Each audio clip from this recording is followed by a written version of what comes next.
I guess.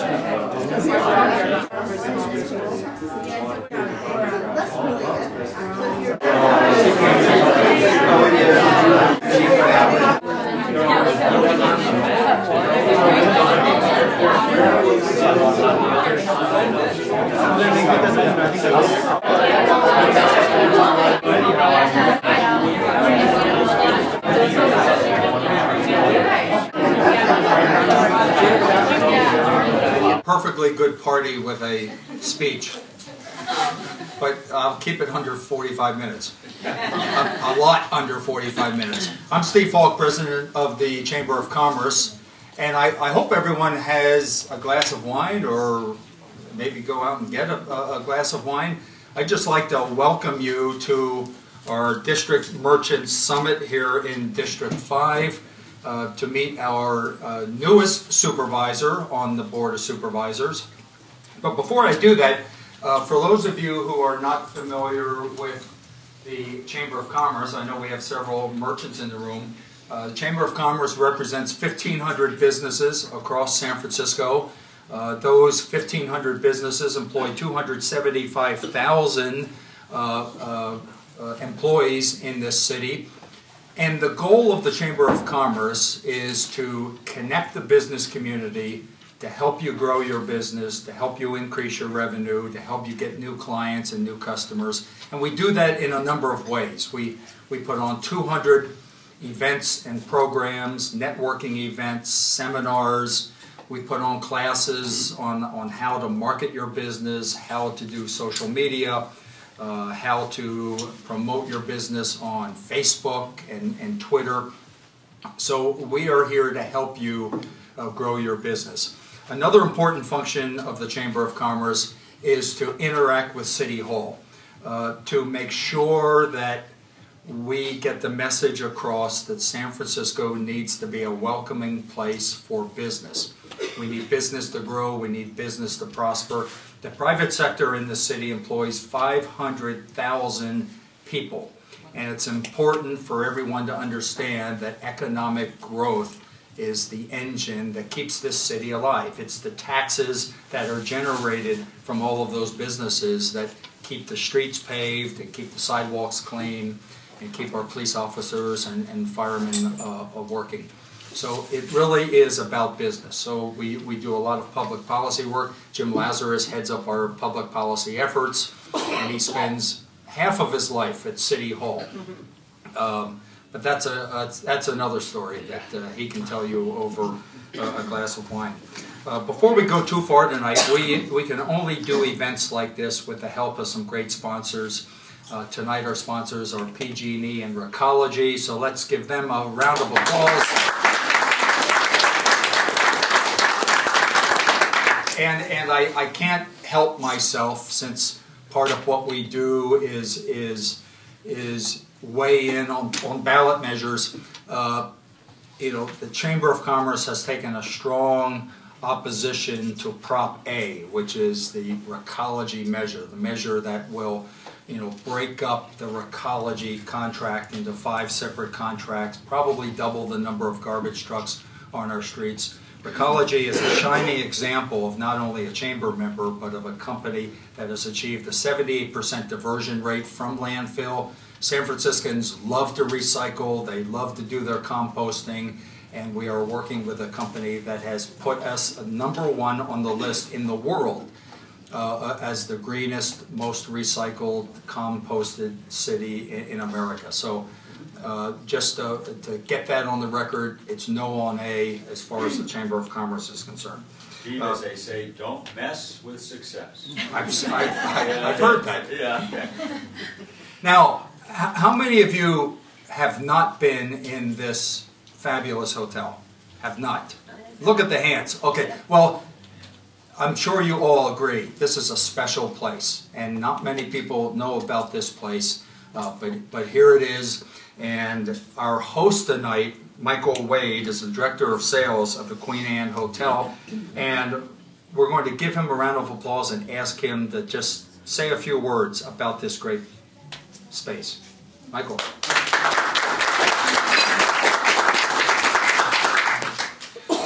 Hi, welcome to the 75th Annual Haunted House Tour and Ghost Hunt. Oh, no, that's tomorrow night's introduction. Sorry. No, thank you all very much for coming out tonight. Thank you, Steve, for that introduction. It was very kind. The Queen Anne Hotel has a special place in my heart. It's just a great old building built in 1890. It was built to be a finishing school for girls. This was always the dining area here. And one of my favorite parts about this room are these great medallions that are built in 1890. We painted them up a few years back. Is that but Queen Anne? Queen Anne style, yeah. Everything about the building has that ornate feel to it, Victorian. And we have 48 rooms and suites. We do weddings and events, 80 people seated or 150 people for standing events. And if you believe in your business that we could help you in any way, please feel free to let me know, or Bonnie, our concierge, a cute little blonde lady out at the concierge desk. Introduce yourself to her, and she'll be glad to recommend you guys. So we'll do whatever we can to help them. Again, thank you all for coming tonight. Thank you. So there are rooms available, right? So have a second glass of wine. Anyway, the other purpose of these district merchant summits is not only to educate merchants as to the city services, and we'll introduce all of the great city services that are here tonight, but to make sure that we are connecting the business community with our supervisors. We have a monthly program at the Chamber called Soups for Lunch. Supervisor Olague has already been there in her short term on the Board of Supervisors, and it gives us a chance to ask the tough questions, get feedback from our supervisors, let our supervisors know what the business priorities are, and have an ongoing dialogue. As everyone knows, San Francisco is a city that likes to build consensus. So you can only build consensus if you talk about issues, if you let your opinions be known, and you work out some kind of conclusion. Christina Olague has been supervisor since appointed by Mayor Lee late last year here in District 5. But she has been very involved in San Francisco. She served, I believe, 7 years on the Planning Commission. 2 terms as president and 3 terms as vice president. So here is someone who really knows and understands how things get done or don't get done in San Francisco through the planning process. It's a long, tough process. Everyone has an opinion, and when you sit on the Planning Commission, you have to listen to everyone's opinion. And she did that for 7 years. Previously, she was a community organizer, and a little known fact, she actually worked downtown in the financial district for a number of years for a number of stock brokerage firms. Goes back a few years, and I think should go on the top of the list. But it's great to introduce you to the newest supervisor on the board, Supervisor Olague. Thank you for coming.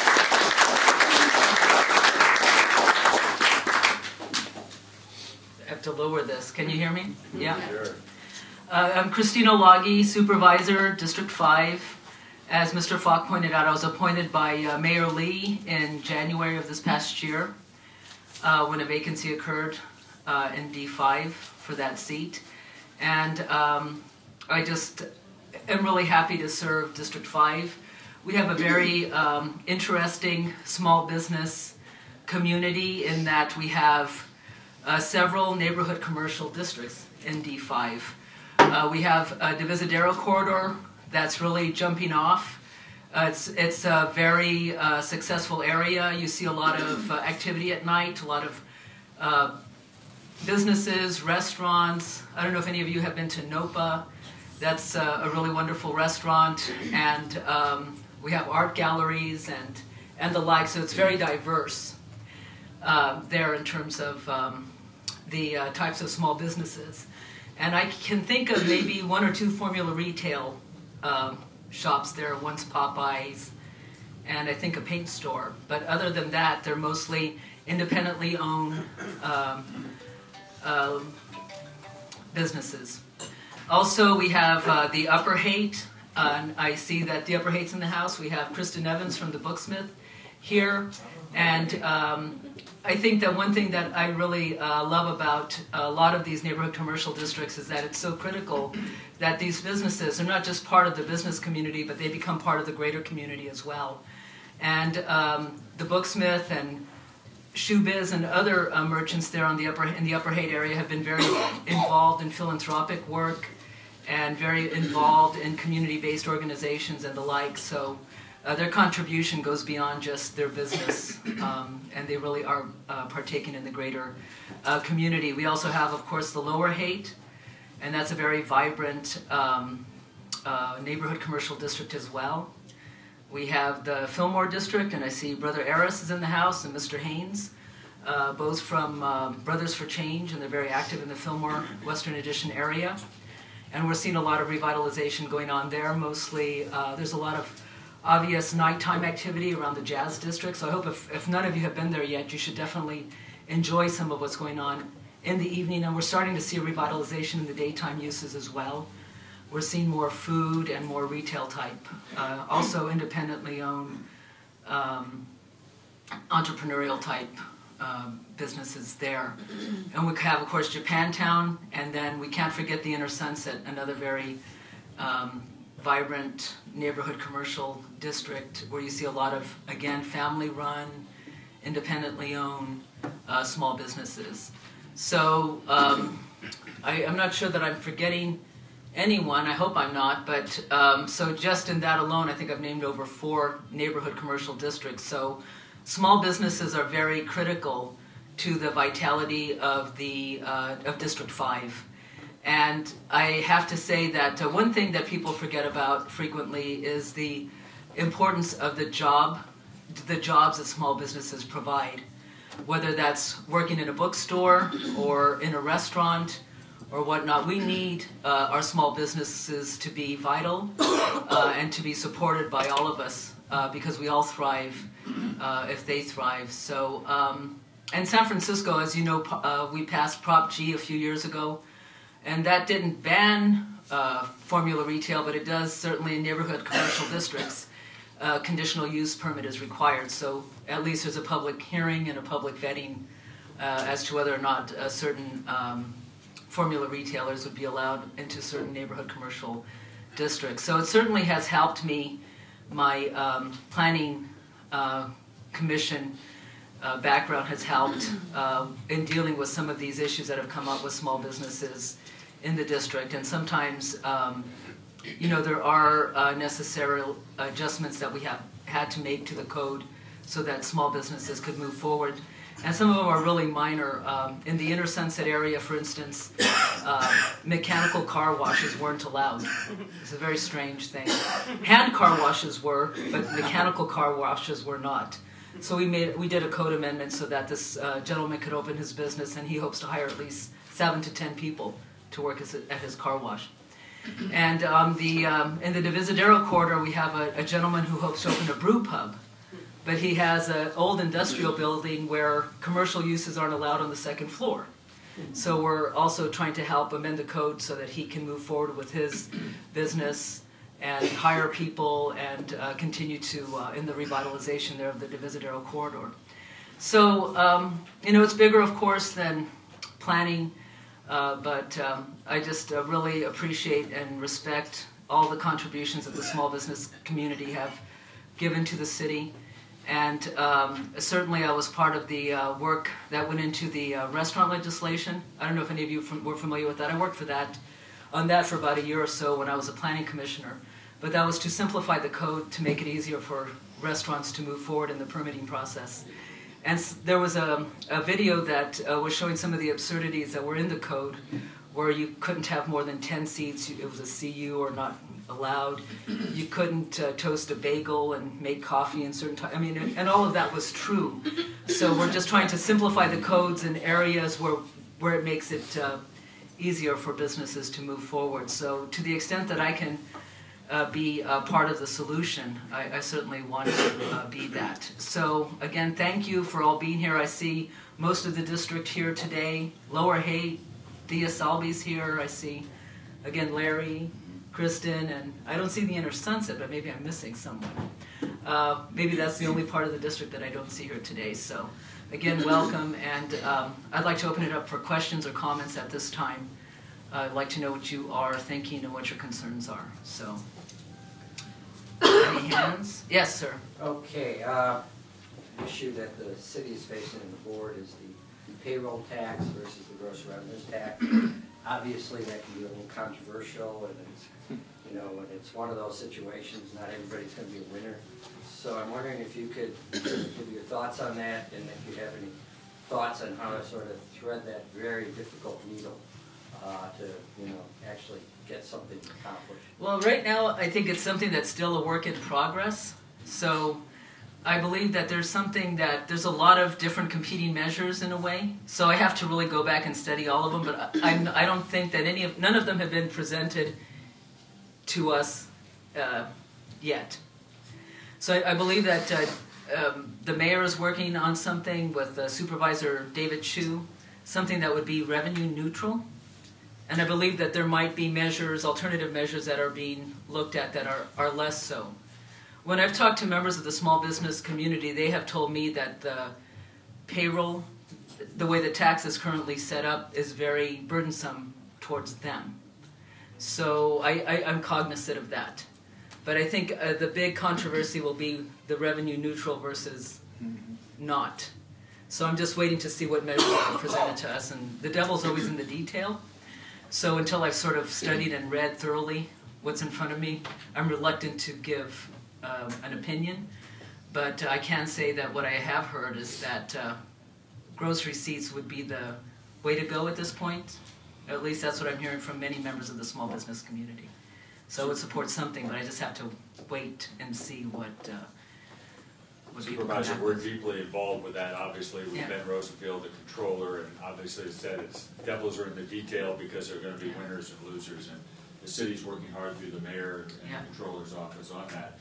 It is critical, though, if we do come to an agreement on a gross receipts alternative, that we make that revenue neutral. There's an option with business license fees that are Right. currently $25 to $500 and haven't been changed in 30 years Right.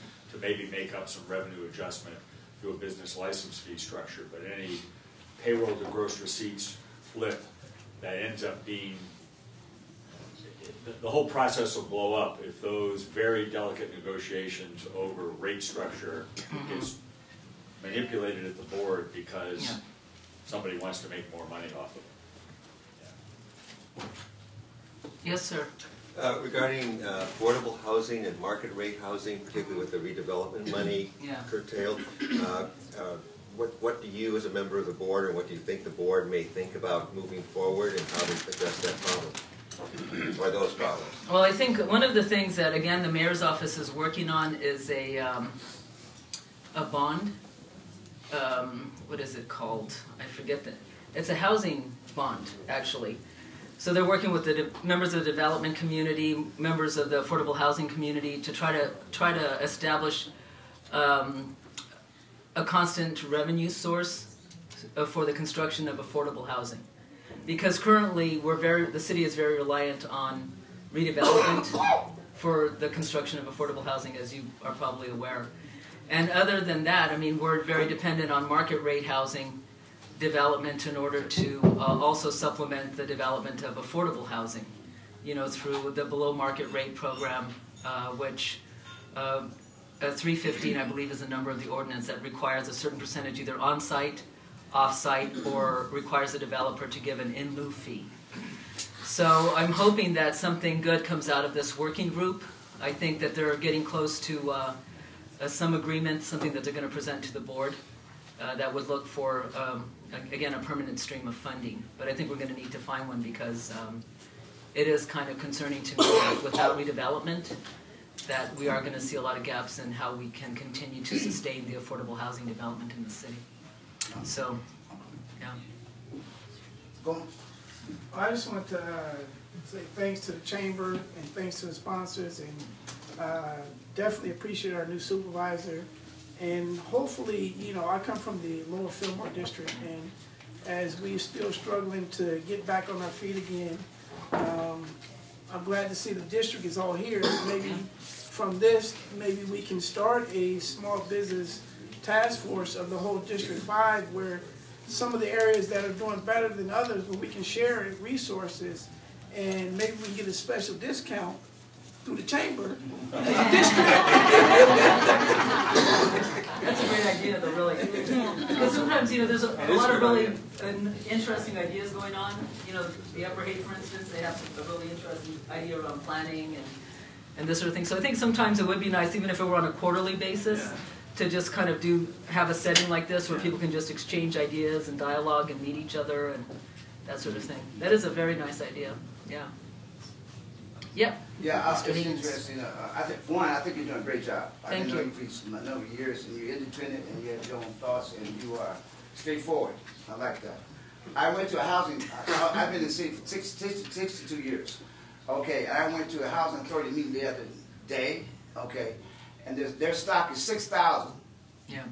Okay, there's 27,000 people on that list in San Francisco. I know. Unbelievable. So we do need more affordable housing. We absolutely do. That's a serious. And I think we need very low income housing, and we also need, I think, even moderate income housing. Yes. Because even folks, teachers, nurses, people in the middle income, can't afford to live here, can't afford to buy homes here. Yes. So we're losing a lot of folks across the board because of the housing availability. So there's a lot of competition, a lot of pressures on the housing market. Even rental market is very, Yes. a lot of pressures in it too. I was reading that the San Francisco Business News, and it says they have 30,000 apartment buildings under construction now. Yeah, so hopefully we'll see, Yeah. something there, and hopefully that'll help to ease the pressure Yes. on the rest of But us. you're doing a great job. Thank you. Any other comments? Yes, sir.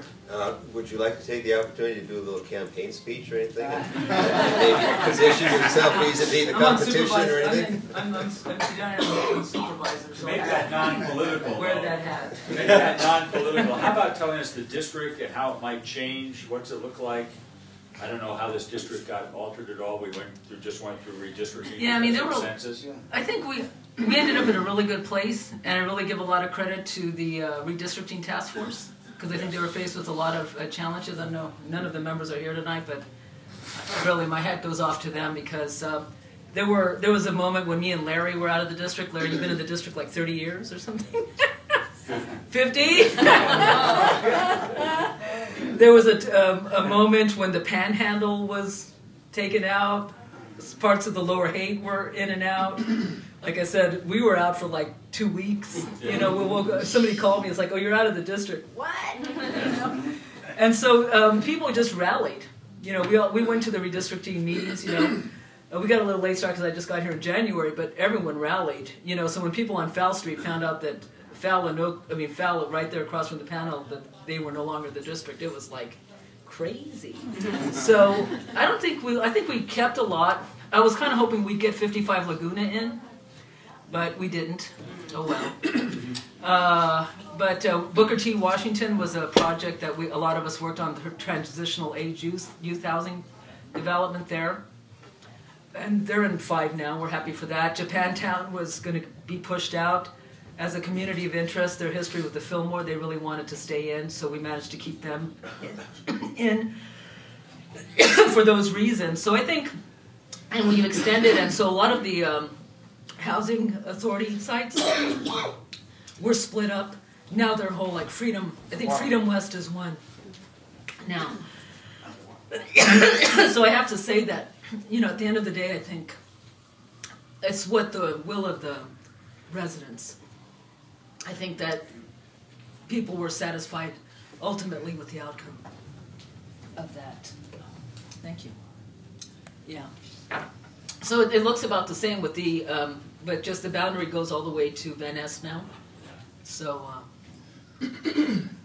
I don't think we haven't seen much in terms of demographic changes in the district. Not really. Yeah. You mentioned 55 Laguna. When's that expected to be completed? I have to check in with the developer. I know that, we approved the project a couple of years ago. Mm-hmm. And then A.F. Evans was the developer at the time, and they filed for Chapter 11. Since that time, Woods Partners, a developer from back east. I believe they're based in Atlanta, Georgia. They've taken over the project, and I think they're moving ahead. So I'm hoping that we start to see something in the next year. This is the old UC extension? Yes. Everybody, Yeah, the UC extension. Yeah. So. And I've heard that it's not a matter of if, it is a matter of when. It's definitely going forward. It's going forward, yeah, because they picked it up. You know, otherwise, you know, it was really in a bit of a quandary there. But now it's going to happen. It's just I haven't met with the developer in a few months because the last time we met was around the discussion of the I guess was it Parcel B, the open house project, which is the Exactly. very low income housing for seniors that LGBT would be one of the first LGBT senior housing projects. Exactly. Period. I was just talking to Seth Kilborn recently. Yeah. And he's very excited. It is moving forward. But Yes. coming Yeah. up So against I should check in with the developer. I haven't in a while, and we also had to discuss and negotiate maintaining some middle class, low income Exactly. housing for families there. So that was the last time I met with them, and that was close to a year ago. So I'll check in with them to see what their Great. timeline is looking like. Yeah. Anything else? No? Okay, thank you. Thank you. Thank you, Supervisor. We too have noticed you're an independent thinker, and that's great. When we first met with the supervisor a month or so ago and talked about the Chamber District Merchants Summit, it took her all of 2 seconds to say, yes, let's do one in District 5 and let's open the door and let's have the conversation. So thank you for that. We have some great city services and departments represented here tonight, some of the merchant organizations that we also work with. And I'd like to ask Jim Lazarus, our head of public policy, just to quickly introduce everyone who's here, and then we can get back to the wine and food and conversation. Jim? Thank you, Steve. Thank you, Supervisor, for your good remarks tonight. We appreciate it. I'm not going to go through, I've got a list here, but I know some showed some. The Ashbury Merchants Association, did I miss anybody? Yes, the Small Business Network. Small Business Network, thank you, Patricia. We have a table over there. Happy to talk Jobs with you. Now on employing people who need employment. So please take advantage of the talent and information.